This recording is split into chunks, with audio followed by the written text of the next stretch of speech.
नमस्कार दर्शकों, जोशीमठ की ऊंचाइयों से लेकर केदारनाथ की पवित्र वादियों तक, रामेश्वर के समुद्र तट से लेकर कामाख्या की रहस्यमय घटाओं तक, हर कदम पर वही एक सवाल, क्या यही है ईश्वर? क्या यही है मोक्ष का मार्ग? धोखा, धंधा और दिखावा, सब देखा, सब परखा, लाखों चढ़ावे, नकली चमत्कार और अधूरी कहानियाँ, लेकिन आत्मा को न राहत मिली, न सच्चाई का एहसास हुआ। फिर एक दिन ज्ञान गंगा नाम की एक पुस्तक हाथ लगी, एक पन्ना पड़ा और फिर खुल गया वो रास्ता जिसकी तलाश में हर मंदिर, हर मस्जिद और हर मजार भटक आए थे। लेकिन संत रामपाल जी महाराज के सत्संग सुनने के बाद वो ज्ञान हुआ जिसने गुटखा, शराब, मांस तक छुड़वा दिया। पूरा जीवन ही बदल गया, जैसे मृत्यु लोक में अमृत उतर गया हो। अब वही सैनिक, वही रक्षक बन गया, सच्चे ज्ञान के आधार से। क्या आप भी जानना चाहते हैं कौन है वो पूर्ण परमात्मा? तो बने रहिए हमारे साथ इस वीडियो के अंत तक। ऐसी और वीडियो देखने के लिए हमारे चैनल को अभी सब्सक्राइब करें, वीडियो को लाइक करें और ज्यादा से ज्यादा शेयर करें। चलिए शुरू करते हैं। नमस्कार सर। नमस्कार सर। क्या नाम है और कहाँ से हैं आप? मेरा विजय दास है। दास तो अभी फिलहाल दिल्ली में है, मगर मेरा घर जो है ग्राम अशरफाबाद, पोस्ट मगहर, जिला संत कबीर नगर है। तो सर ये बताइए, आप कोई जॉब करते हैं या कि कोई अपना कोई काम? हाँ बिल्कुल भगत जी, मैं आर्मी में जॉब करता हूँ, आर्मी मेडिकल कोर में। और अभी मैं दिल्ली में प्रेजेंट में बेस हॉस्पिटल दिल्ली कैंट में ड्यूटी कर रहा हूँ और यहाँ पर जॉब कर रहा हूँ। सर ये बताइए, संत रामपाल जी महाराज के शरण में आने से पहले आप किसकी भक्ति करते थे? सर जी, दास ने पहले तो मगहर में रहने वाला है, वहाँ पर मगहर में रह रहा था, जो संत कबीर नगर जिला है मायावती ने बनाई थी। और उसके बाद मालिक कबीर साहब के नाम से वहाँ पर दास पढ़ लिख के संत कबीर इंटर कॉलेज में पढ़ा था। और वहाँ पर कबीर साहब को कभी मानते हैं, आज तक जिसको नहीं पता तो कभी ही मानते रहे। हाँ, हमारे बाबा समझाते थे कि गोष्ठी हुई थी कबीर साहब से और गोरखनाथ से, तो बाबा बताते थे कि कबीर साहब गोष्ठी में जीत गए थे और गोरखनाथ मछली का रूप करिए थे, तो मालिक ने पकड़ के, कबीर साहब ने पकड़ के उनको निकाल दिया। और मालिक जब हुए तो उनका पता नहीं लगा पाए, तो तब इनको पता चला। बाद में तो दास को पता ही नहीं था कि कबीर साहब पूर्ण परमात्मा है। दास को आज तक पहले पता था कि कबीर साहब एक कवि हैं, मगहर में यही अभी तक मान रहे थे लोग बाग। मगर संत रामपाल जी महाराज ने कबीर साहब को पूर्ण परमात्मा बताए हैं और वह पूरा ग्रंथों के एक एक अक्षर समझा के कि हाँ यहाँ लिखा हुआ वेद में, कुरान में, बाइबल में, गीता में। तो संत रामपाल जी महाराज के शरण में आने से पहले आप कहाँ गए, कहाँ भक्ति की रहे, किसकी भक्ति की? सर जी, मैं वहाँ से फिर दास का आर्मी में ड्यूटी लगा और दास फर्स्ट पोस्टिंग गया उत्तराखंड जोशीमठ में। तो जोशीमठ में दास गया तो नया जवान था, तो मेरी ड्यूटी लगा देते दौड़ने भागने वाली, राइफल लेना, 6-1 की गार्ड, एक गार्ड कमांडर, 6 नए जवान। तो जितने वीआईपी दिल्ली या बाहर से जितने वीआईपी आते थे, तो हमारा काम था उनको हेलीकॉप्टर से रिसीव करना और बद्रीनाथ, केदारनाथ में हमको वहाँ लाइजिन बनाना और उनको लाइजिन बना के उनको दर्शन करवाना, अपने दर्शन करना। तो दास तो 3.5 साल वहाँ पर जोशीमठ में रहा, तो दास का काम यही था कि वीआईपीओं का दर्शन करवाना। बद्रीनाथ, केदारनाथ, गंगोत्री, अमनोत्री, तपोवन, वहाँ तपोवन है एक, मतलब कुदरती उबलता हुआ पानी निकलता है। तो लोग जितने वीआईपी थे तो जाते थे वहाँ, तो उनको गाड़ी में ले जाके और दर्शन करवाना और लाइजिन से अपने भी दर्शन करना। दास वहाँ से निकला तो पोस्टिंग दास की आ गई चेन्नई।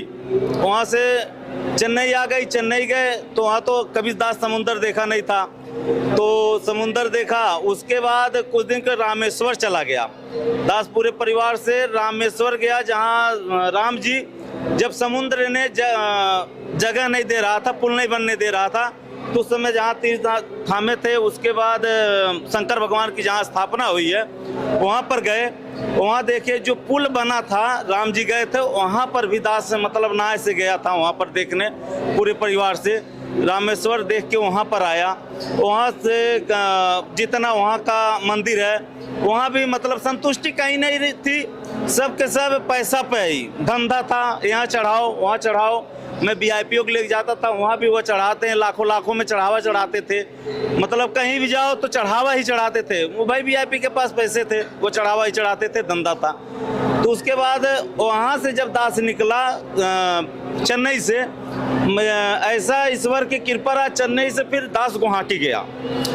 गुवाहाटी में कमरूप कामाख्या माता वहाँ की प्रसिद्ध है। कमर से नीचे हुए शंकर भगवान पार्वती जी कहते हैं अंग गिरा हुआ कमर से नीचे, और वहाँ का तो वहाँ पर भी गए। कमरूप कामाख्या में एक बार नहीं 7 बार गया दास। तो दास उस समय भक्ति वही सब भगत थे, वही सब देवता थे हमारे। तो जो कमरूप कामाख्या में कहते थे माता जी को जैसे पीरियड होता है, तो वहाँ श्रद्धालु ने करोड़ों लाखों में वो कपड़ा ले जाते थे जब पाठ खुलता था। तो वहाँ बहुत श्रद्धालु थे कि माता का ये कपड़ा है, और वो कपड़ा ले जाके वहाँ के पुजारी कहते थे रखिए, तो लाखों में लूट मचाते थे। वहाँ निकलो, हर जगह चढ़ावा दो कि हाँ शंकर भगवान का यह है, पार्वती जी का यह है। वहाँ मतलब कहीं भी जाओ तो धंधा, जेब से पैसा निकालने का धंधा था। एक बार क्या हुआ, बोले कि हमको आप 2500 रुपया दो, मैं डायरेक्ट एंट्री करा देता हूँ और मैं दर्शन करवा देता हूँ। तो मैं कहा आप भगवान को जो दर्शन करवाए 25,000 मैं रुपया दूंगा, मेरे भगवान का दर्शन करवा दो माता का। तो बोले कि मैं दर्शन नहीं करा सकता। तो मैं कहा भगत जी आप बोल रहे हो दर्शन करा दूंगा, 2500 रुपया दो। उसके बाद बकरा एक छोड़ा, मैं दास खरीद के एक बकरा छोड़ दिया कि भाई उसका जान न जाए, कान हल्का से कटवा के बकरा छोड़ा। वह बकरे का भी पैसा लगा कि ये बकरा छोड़ के जा रहे हो तो खाएगा क्या, इसका पैसा दो। उसका पैसा लिए बकरे का भी कि आप छोड़ रहे हो यहाँ तो उसका खाने का पैसा दो हमको। तो दास ने वहाँ पैसा दिया, चढ़ावा। तो दास उस समय तम्बाकू मांस मदिरा खाता था। तो दास हर जगह छोड़ता था कि मतलब छोड़ दे, तम्बाकू हर जगह चढ़ा के आता था कि भाई चढ़ा देता हूँ तम्बाकू, ए माता अब तम्बाकू ने खाना पड़े, छोड़ दो।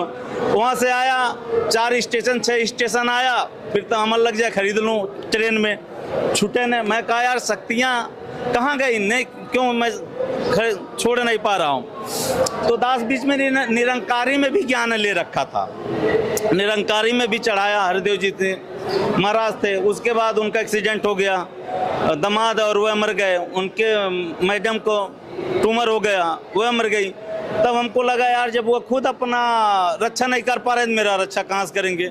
हम खुद कहते हैं हमको बड़ी बीमारी न हो, हम एक्सीडेंट से न हो, अकाल मृत्यु न हो, तो हम कहाँ जाएं। जब उनकी लड़की बैठ गई, उनकी लड़की का एज मेरे से कम था, तो उनको कहते थे सविंदर माता की जय। तो मैं कहता वो माता कब से बन गई, अभी हमसे बाद में जन्म हुआ, और कैसे आ गए वो उनमें वो कहते थे इनमें बास हो गया उनका। मैं कहा नहीं ये ठीक नहीं है। तो मैं ऐसे खोजता रहा। फिर वहाँ से जम्मू मेरी पोस्टिंग आ गई, जम्मू आई। जम्मू में भी मैं जाके माता जी का दर्शन किया, वहाँ भी स्थल है, वहाँ पर माता जी का हुआ किया। उसके बाद वहाँ काफ़ी दिन रहा, वहाँ भी कहीं मतलब मैं चढ़ावा जाता था, देता था। वहाँ जहाँ देखना लूट खसोस था।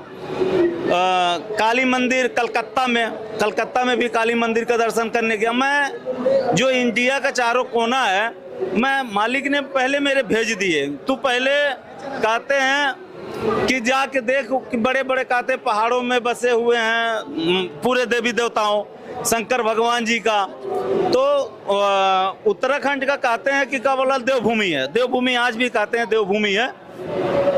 तो फिर दास का वहाँ से आने के बाद फिर उत्तराखंड में फिर पोस्टिंग हुई मेरा रुड़की में।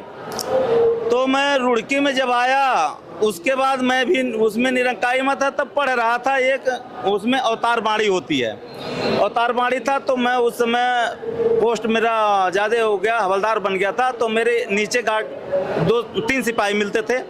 मैं गार्ड कमांडर तब बैठ के पढ़ रहा था। तो वो संतरी ड्यूटी दे रहे थे। एक संत रामपाल जी महाराज का भगत थे। तो बोले आप क्या पढ़ रहे हो सर जी? तो मैं कहा भाई मैं अवतार बाणी पढ़ रहा हूँ, मैं निरंकारी में हूँ और पढ़ रहा हूँ।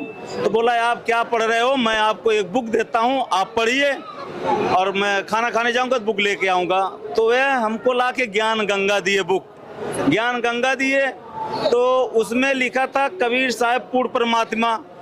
तो मैं कहा भाई वह वो थे उड़ीसा के। मैं कहा यार मच्छी खाने वाले उड़ीसा के कबीर साहब पूर्ण परमात्मा कब से हो गए?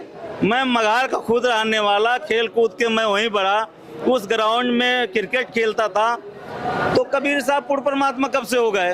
तब हमको पता नहीं था।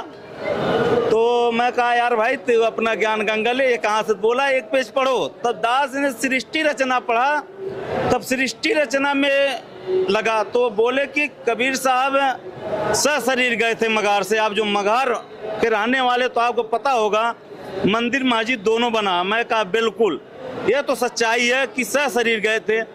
तो सशरीर का हमारे दिमाग में लगा। मेरे बाबा कहते थे कि जब हिंदू और मुस्लिम की इनके भक्त दोनों थे, हिंदू भी थे मुस्लिम भी थे, और कबीर साहब वहाँ बनारस से आए थे। वहाँ के मेरे बाबा कहानी बताते थे कि बनारस में कहते थे जो मरेगा वह स्वर्ग में जाएगा, जो मगहर में मरेगा वह नरक में जाएगा। मगहर जो शंकर भगवान के किसी पाप से श्रापित था, तो बोले नहीं ऐसा कुछ नहीं है, जो अपने कर्मों से नरक और स्वर्ग में जाएगा, न कि बनारस में मरने से और मगहर में मरने से स्वर्ग नरक होगा। तो कबीर साहब उस समय मगहर में आया कि देखो चलो, जब तुम लोग को इतना पता है कि कौन नरक में जाता कौन स्वर्ग में जाता, मैं मगहर चलता हूँ और जितने ज्ञानी हैं, ब्राह्मण हैं, जानकार हैं, 4 वेदों 18 पुराण की जो भी हैं, देखो आप आपके अपने दूरदृष्टि से कि मैं कहाँ जा रहा हूँ और उसके बाद बताओ। तो मालिक ने यहाँ आके सशरीर छोड़े। तो शरीर जब छोड़े तो सशरीर गए थे और कहते थे कि ये प्रगट हुए थे, प्रगट होके आए थे, तो सशरीर गए। सशरीर गए तो हिंदू और मुस्लिम दोनों की लड़ाई न हो तो वह फूल बन गए, वह शरीर ही फूल बन गई, फूल बन गई। उसके बाद आकाशवाणी हुई कि भाई क्यों मूर्खों लड़ रहे हो, देखो ये मिट्टी करती जो लड़ रहे हो है कि नहीं है। तो गाड़ के देखे तो फूल था। तो उस समय हम अज्ञान थे, हमको तो नहीं पता था। तो बोले कि भाई लाल और सफ़ेद फूल बना, लाल जो हिंदू लिए, सफ़ेद मुस्लिम लिए, और उसको वहाँ मंदिर और मस्जिद बनाए। और वहाँ पर आज भी मंदिर मस्जिद है। वहाँ तो मैं पहले से बचपन से ही देख रहा था। तब वह चीज़ मेरे खटका कि नहीं ये सच्चाई है और यह किताब में भी सच्चाई है। तब जाके मैं वो किताब को पढ़ने लगा। तब कहा नहीं आप मेरे को ये कहाँ कैसे ज्ञान मिलेगा और कैसे लोगे। तब जाके मैं उनसे पूछा और फ़ोन किया, कांटेक्ट किया, उनको ले जाके नामदान पे फिर मैं गया वहाँ पर नाम लेने के लिए। तब वहाँ पर गया, बुक लिया, फिर लेके आए। फैमिली मेरी निरंकारी में थे, मैं बुक लेके आया। मैं कहा गुरु बदलना है। तो मेरी फैमिली बोल रही आप जाते हो चाहे जिसका किताब उठा लाते हो, बुक उठा लाते हो, बोलते हो गुरु बदलना, मैं नहीं बदलना। मैं कहा भाई नहीं, मेरे साथ रहना तो करना पड़ेगा, क्योंकि अभी तक मैं तो जान नहीं रहा था। और यह जब दास ने फिर उसके बाद टीवी में देखने लगा, मिलान करने लगा, जब आया तो मैं जाके गीता खरीद के लाया, बैठ के टीवी में मिलान करने लगा। मैं कहा इनकी तो गीता नहीं है, ये ऐसे दिखाते हैं उंगली पे कि ये है अध्याय नंबर ये है, श्लोक नंबर ये है, इनकी गीता हो। तो दिखाते तो थे कि गीता गोरखपुर प्रेस से बनी हो। तो मैं खुद खरीद के लाया, विश्वास नहीं हुआ। तो मैं वहाँ पर पहले मिलान किया, जब देखा तब माथे मारा। मैं कहा हे भगवान, आज तक ये तो ज्ञान कोई बताया ही नहीं कि पूर्ण परमात्मा कबीर साहब हैं, आज तक कभी मान रहे थे। और ये लिखा हुआ है वेद में, कुरान में, बाइबल में, जो हिंदी में गीता सबसे गीता श्रेष्ठ मानी गई, उसमें जब लिखा हुआ है तो आज तक ये कहाँ थे बताने वाले। ये कहते थे मैं चारों धाम में, पैसा भी गवर्नमेंट दे रही हूँ उनको, जो महंत लोग हैं, फिर भी वह ज्ञान नहीं से उनको पता है। तो सर ये बताइए, आपने सभी जगह से भटक के अंत में संत रामपाल जी महाराज से नाम लिया, तो आपको क्या उपलब्धि प्राप्त हुई या कुछ? एक तो सबसे बड़ा उपलब्धि ये हुआ कि हमको सच्चा ज्ञान मिला। दास रोज मतलब दिन में 1 बोतल पी जाता था, फौज में मिलता है 1 बोतल पी जाता था।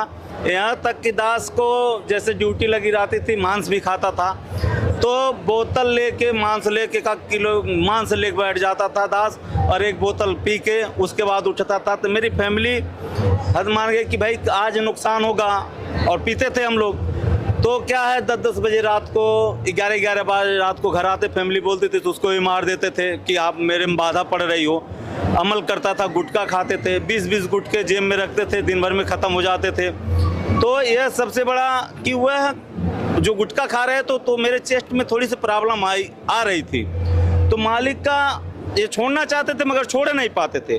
तो सबसे बड़ा यह हुआ कि हमको भक्ति मिली और प्लस से शरीर जो भक्ति करने के लिए मिला उस शरीर को बचा पाया। नहीं तो मैं कहता हूँ जिस हिसाब से मैं पी रहा था, खा रहा था, हो सकता मृत्यु तब तक हो गई होती, मैं नहीं होता। ये संत रामपाल जी महाराज की देन है कि मैं अभी तक बहुत बढ़िया स्वस्थ और अच्छा हूँ कि मैं ये मूल भक्ति कर पा रहा हूँ। और मैं अपने पड़ोसियों से, माँ बाप से यही कहूँगा जितने भाई हैं संसार के, कि ये जो मालिक ने चिल्ला चिल्ला के संदेश दे रहे हैं कि ये देखो और ये श्लोक लिखा है, नहीं विश्वास हो तो मिलाओ, टीवी में बैठ के मिलाओ, घर में मोबाइल में बैठ के मिलाओ और सच्चा भक्ति करें। हर इंसान सर ये बताइए, जो श्रद्धालु जो देखना हमारे दर्शक हैं उनको क्या संदेश देना चाहिए? मैं संदेश दूंगा कि जो अपना जन्म मरण की छुटकारा कराना हो तो आप साधना चैनल पर संत रामपाल जी महाराज का सत्संग आता है और उसको जो पीली पट्टी चल रही है उस पर नंबर आते हैं, उस पर आप संपर्क करें। और जो भगत नहीं मिले तो उससे संपर्क करके आप पूछें कि हमको कहाँ नामदान दीक्षा और जानकारी नज़दीक नामदान दीक्षा की जानकारी दी जाएगी। उसके बाद आप मिलाएं कि हाँ ये सच्चाई है कि क्या है, मिला के तब आएँ, परख लें, बाद में भटके न। जैसे मैं पूरा परख के पूरे इंडिया में घूम के और हर जगह बिक के तब आया हूँ। मैं ये कहता हूँ कि ये मालिक मेरा कहीं कर्म था, पुण्य कर्म थे कि मालिक अपने शरण में ले लिए और जीवन दान मेरे मिला और अच्छी भक्ति मिल गई कि जो जन्म मरण से मोक्ष हो जाए मेरे। धन्यवाद। इस वीडियो को देखने के बाद आपकी क्या राय है कमेंट में जरूर बताएं। ऐसी ही और वीडियो देखने के लिए हमारे चैनल को सब्सक्राइब करें और वीडियो को ज़्यादा से ज़्यादा शेयर करें। धन्यवाद।